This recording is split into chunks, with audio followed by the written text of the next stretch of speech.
Kingdom principle. Rest for your soul makes your soul prosper. Listen, wounded emotions don't get healed just by talking. The reason is, if you're just talking about who or what hurt you and why, it's only a start but not the solution. Now we all know what just talking about it means. It means that you're searching for an answer to the question why. Why did I do this? Why did they do this? And why did this happen to me? But when your emotions are wounded, that question always triggers destructive and self-destructive behavior. In other words, it makes you act irrational and start a fight with everyone, including yourself. When you ask yourself, someone asks you, or you ask someone else why, and don't get an answer, or get an answer that's not good enough. Now eventually, you'll come to realize that this is a vicious cycle you can't break. And then you'll start believing you are the problem. But I promise you, if you have the presence of mind to think that, most of the time, you're not the problem. And if you did do anything wrong or say anything wrong, you didn't deserve what you got back in return. Why?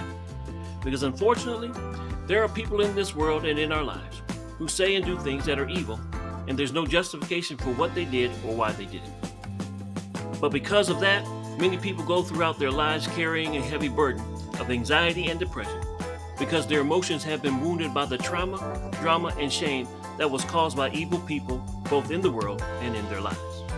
Now Isaiah 53, 4 and 5 say that he bore our griefs and sorrows while he was wounded for our transgressions and bruised for our iniquity.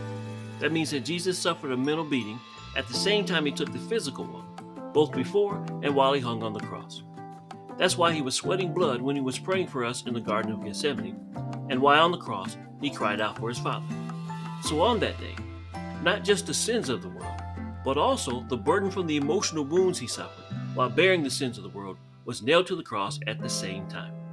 That's why Jesus said in Matthew chapter 11, verses 28 through 30, "Come to me, all who labor and are heavy laden, and I will give you rest. Take my yoke upon you and learn from me, for I am gentle and lowly in heart, and you will find rest for your soul. For my yoke is easy and my burden is light." Listen, I know that you're tired of talking about it, but there is someone you can talk to who knows exactly what you're going through, because he has dealt with evil and has been through all that trauma, drama, and shame himself. So it's time for you to talk to Jesus and find rest for your soul, because he's the only solution that will heal your emotions and make your soul prosper.